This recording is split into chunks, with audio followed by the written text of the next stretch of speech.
At least 30 sponsors took part in the endeavor to procure 2.6 million initial doses of vaccine. This will be donated to the government for the immunization of about 1.5 million Filipinos. Half of them will be from the government's priority individuals, including healthcare workers and the vulnerable population.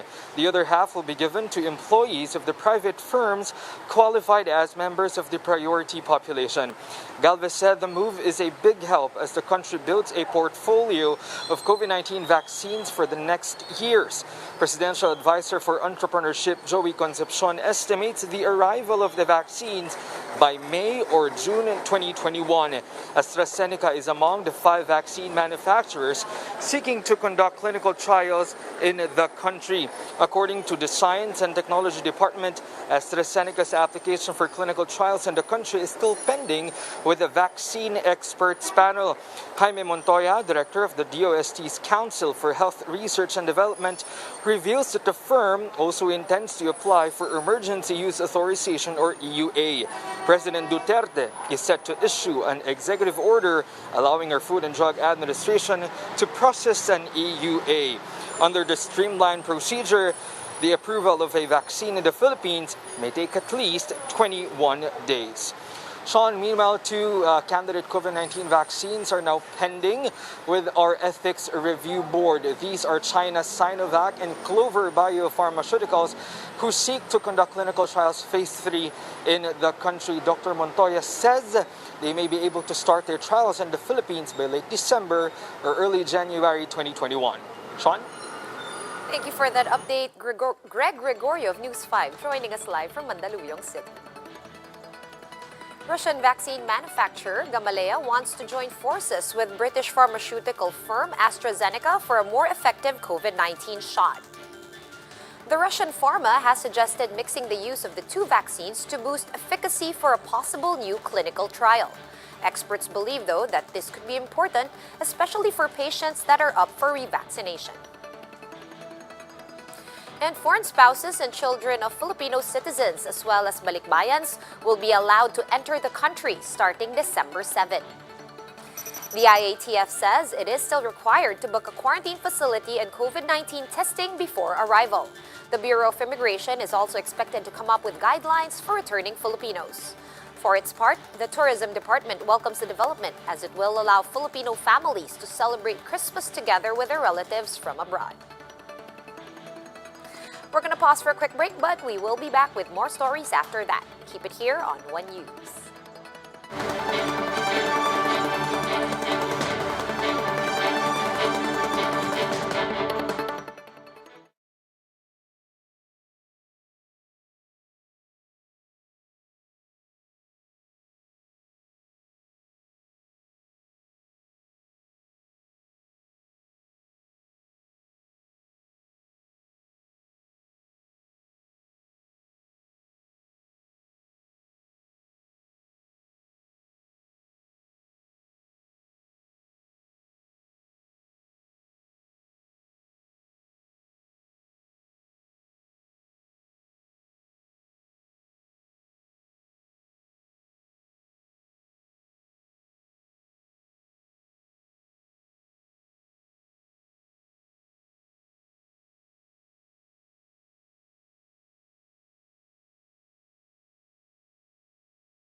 Sean from the studio, just doing an audio check.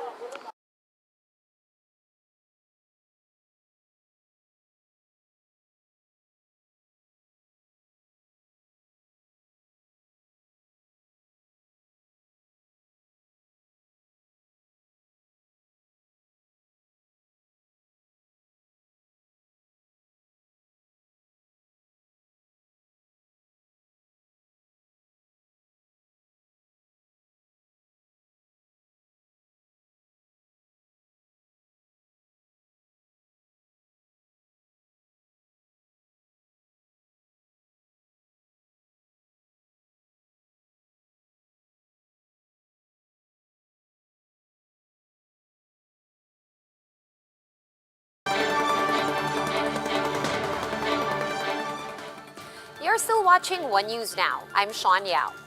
Motorists had to endure long lines for RFID installation over at the South Luzon Expressway earlier today. Some of them arrived as early as 3 a.m., only to be told that the stickers have run out. Gerard de la Peña with the details.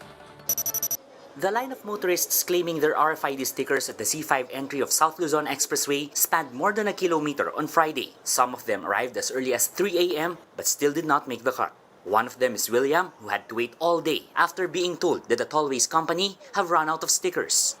Ang sistema pala, first 100 lang. Pag hindi ka makaabot, sa susunod ka naman hapon. O alas 4 hanggang madaling araw na yon. Hindi kami nakahabol. Ngayon, binigyan kami form. Wala naman dapat lagyan nila ng number. Another motorist is exasperated about the lack of distribution system. Wala silang sinasabi na kukuha ng number. Mabuti na lang yung mga driver na mga kasama ko. Uy, kuha tayo ng number. Kasi kung hindi ako sinabihan, hindi rin ako makakabit kung hindi ako sinabihan ng driver. Yung iba nga, maaga pa, hindi naman kumuha ng number. Usually yung punta nila ng gabi pa. Kasi tutulog nga lang ako sa sakyan . Wala taste talaga. Walang sistema. In a Facebook post, journalist Apa Ongpin shared what he called a near riot on Thursday. He wrote that some drivers tried to attack those manning the distribution after being told that stickers had run out. San Miguel Corporation declined to comment on the Facebook post. Its subsidiary, Skyway O&M Corporation, told motorists that the stickers are actually unlimited and that there is no need for them to rush, since the December 1 deadline is merely for the implementation of cashless tollway system.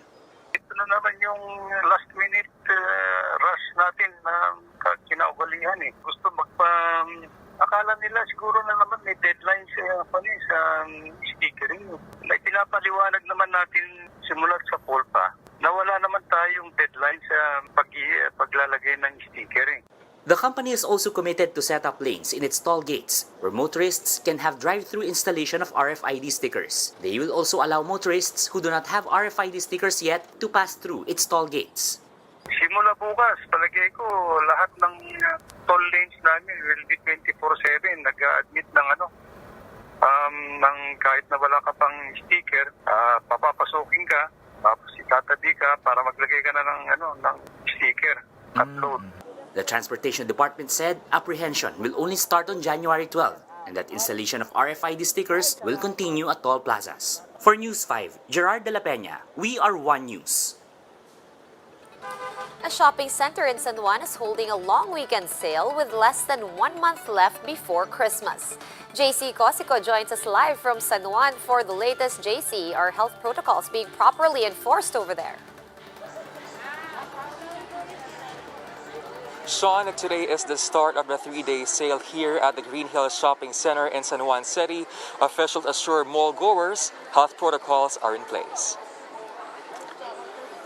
Visitors are required to undergo thermal scanning and disinfection upon entry. They're also asked if allowed contact tracing forms. Store sellers are wearing an ID that shows that they have passed health checks for COVID-19. Safety officers are roaming around to ensure that shoppers are observing physical distancing. One-way foot traffic markers have also been placed. Stalls do not allow the fitting of clothes to avoid the possible spread of COVID-19. And compared to this time last year, less Christmas shoppers are seen. Mall officials say only around 30,000 people visit daily compared to the 40,000 to 50,000 average before the pandemic, and some establishments had to close due to low sales. Here's what they have to say. Dati hindi kayo makapasok dito. Pila-pila ang customer. Ganon. Ngayon, konti-konti na lang. Gawa po ng pandemic. We've actually reduced the density of our Tiangge area here in Green Hills by at least 30 to 40%. We have quadrants of 4 stalls with aisles in between. Medyo mura dito. Tapos ngayon hindi masyadong crowded yung place. Kaya dito na kami nagpunta. Hindi ba kayo takot mamili, ma'am? Hindi naman. Bakit po? Kasi naka-face mask naman tapos naka-facial din. So I think it's safe naman.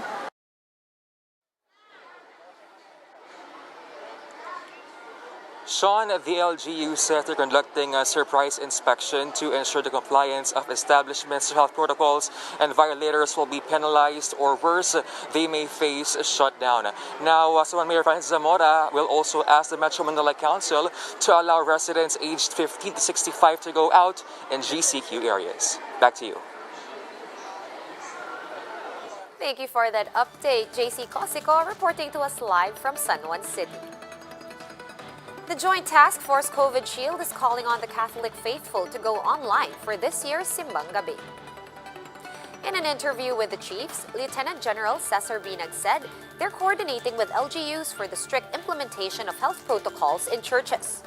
The new COVID Shield chief notes that it is safer for people to pray in the comfort of their homes to avoid contracting the coronavirus. Sana, magsimba na lang tayo sa online, virtual. Total, ang ating namang Panginoong Diyos, present siya kahit saan, no? Sabi nga, spirit siya. The long weekend is just about to start and a lot are expected to head out of town to unwind. Let's check in on Tagaytay City where Marian Enriquez is joining us live. Marian, how are COVID-19 protocols being observed over there?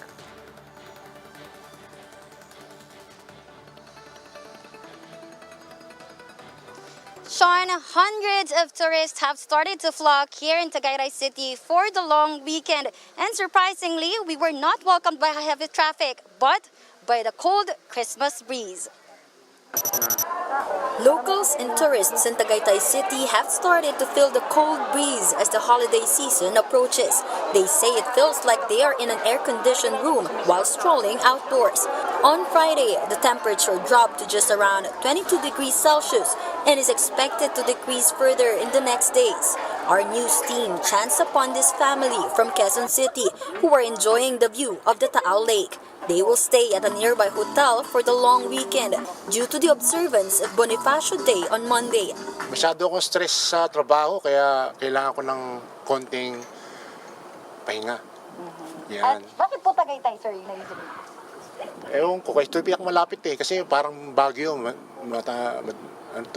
malamig. Makulimlim na foggy na malamig. Sa Manila, walang ganito. This newlywed couple from Las Piñas decided to spend their honeymoon in Tagaytay City. Actually, accessible siya and since hindi naman pwedeng mag-travel pa outside the country. Ramdam na natin yung lamig dito sa Tagaytay at the moment. Ramdam na dito sa Tagaytay yung Christmas feels, kumbaga.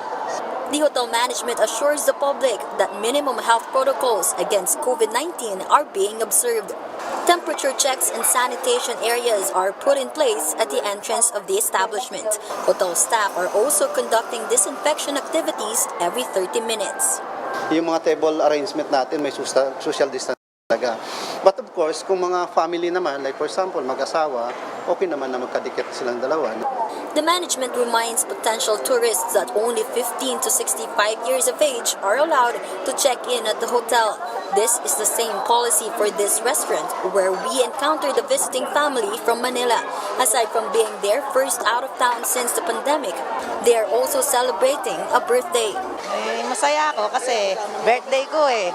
Nandito ako ngayon sa Tagaytay, tsaka sa Leslie's.